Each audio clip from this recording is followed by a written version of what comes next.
لہذا سب لوگ آپ سے حسدری کرتے، اور بات ہے کہ میں نے آپ کو پھر بھی وقت پر پہنچا دیا اور میں اپنا کام بھی کر گزرا۔ بھائی تو میں جاننا چاہتا ہوں آخر تم لیٹ کیوں ہوئے؟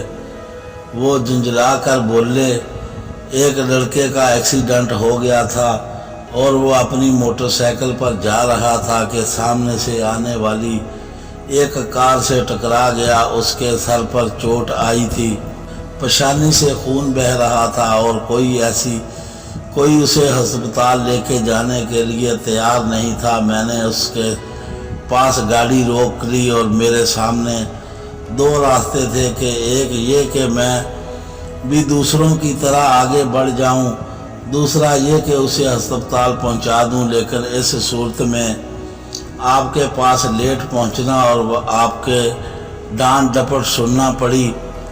اس بات کا زیادہ امکان تھا کہ آپ مجھے ملازمت سے ہی نکال دیتے۔ میں اس وقت اپنی بوڑھی ماں کا علاج کروا رہا ہوں، وہ ٹی بی کی مریضہ ہے، علاج میں کافی پیسے خرچ ہو رہے ہیں۔ ملازمت چھوڑنے کی صورت میں وہ علاج متاثر ہو سکتا تھا، لیکن دوسری طرف وہ لڑکا تھا اور اس کے سر پر خون بہہ رہا تھا۔ آخر میں نے فیصلہ کر لیا کہ لڑکے کو ہسپتال لے جاؤں، زیادہ سے زیادہ یہی ہوگا کہ آپ لیٹ ہو جائیں گے۔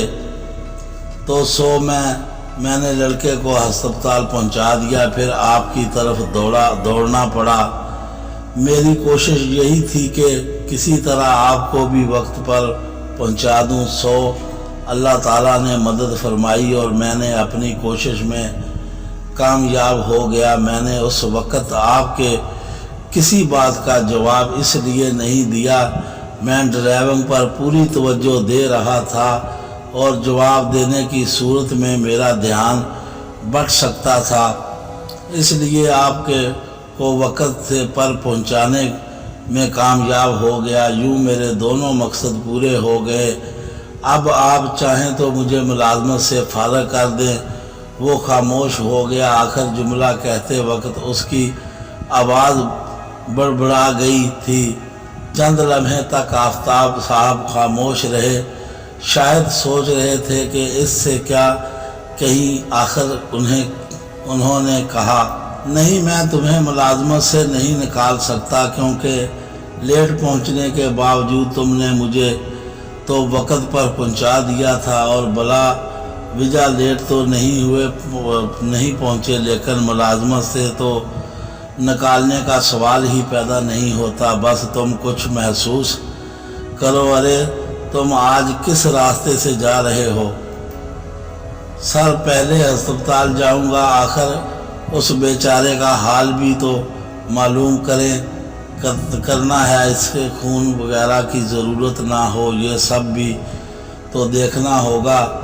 تم ایسا ضرور کرو گے، مگر پہلے مجھے گھر پہنچا دو۔ سر، اب ہم ہسپتال کے قریب ہیں، آپ کا زیادہ وقت نہیں لگے گا۔ آفتاب صاحب کا منہ بن گیا، تاہم انہوں نے منہ سے کچھ نہ کہا۔ آخر وہ ہسپتال پہنچ گئے۔ کار کا انجن بند کر کے ڈرائیور نیچے اترا۔ آپ بھی تشریف لائیں؟ سر، نہیں بھائی، بس تم جلدی سے جاؤ اور پیسوں کی ضرورت ہو پیش آئے تو مجھے بتا دینا، میں دے دوں گا۔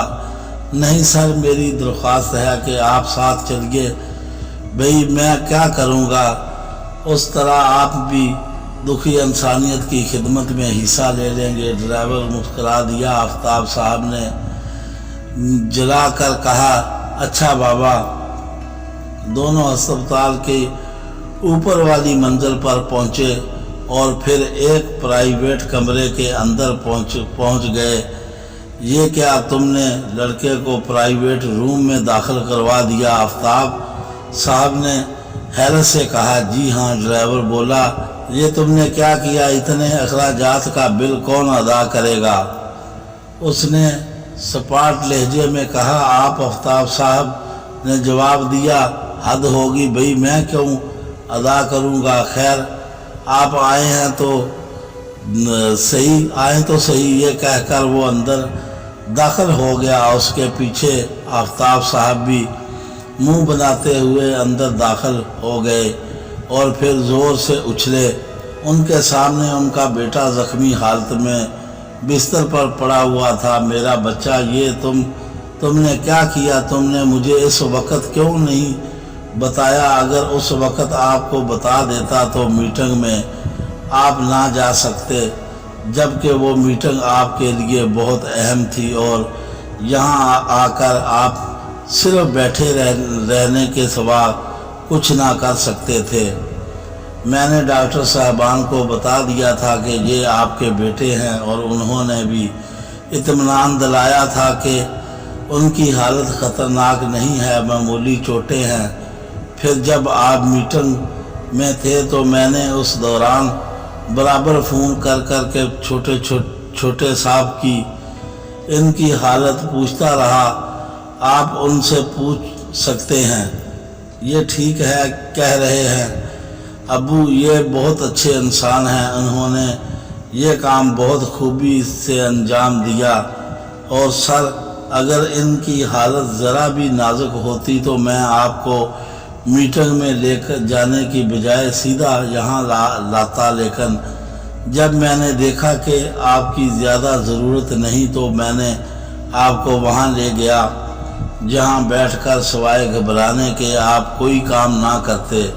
چند لمحے تک آفتاب صاحب ڈرائیور کو حیرت انگیز بری نظروں سے دیکھتے رکھے۔ آخر انہوں نے کہا، تم حیرت انگیز ہو، میں نے آج تک تمہارے اندر جھانکنے کی کوشش نہیں کی۔ ہم لوگ انسانی پیشوں کی نسبت سے لوگوں کو دیکھتے ہیں اور بس، ہم یہ نہیں سوچتے کہ ایک معمولی پیشے والا انسان بھی اعلیٰ صلاحیتوں کا مالک ہو سکتا ہے، اور اس کی صلاحیتوں سے فائدہ نہ اٹھانا صرف اس کے ساتھ ناانصافی ہے بلکہ اپنے ساتھ بھی زیادتی ہے۔ لہذا آج سے تم میرے ڈرائیور نہیں، میری کمپنی کے ایک ذمہ دار عہدیدار ہو۔ میں تمہیں اپنا مینیجر مقرر کرتا ہوں اور میں واقعی تم سے معافی چاہتا ہوں۔ میں نے تمہیں بہت سخت الفاظ کہے۔ اس نے مسکرا کر کہا، کوئی بات نہیں سر، آپ یہ بھی تو دیکھیے کہ ان سخت جملوں کا بدلہ مجھے کتنا اچھا ملا ہے۔ آفتاب صاحب نے آگے بڑھ کر اسے گلے سے لگا لیا۔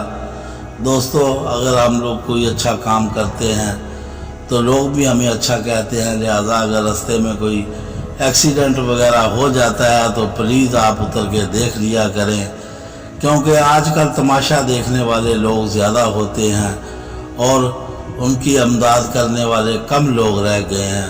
مہربانی پلیز اگر کوئی ایکسیڈنٹ دیکھیں تو اس کو دیکھیں، اگر آپ کے بس میں ہو تو کم سے کم ایمبولینس تو منگوا سکتے ہیں نا۔ ہماری ویڈیو پسند آئے تو دوستوں میں لائک اور شیئر ضرور کریں اور ہمارا بیل آئیکن کا بٹن ضرور دبائیں۔ اللہ حافظ۔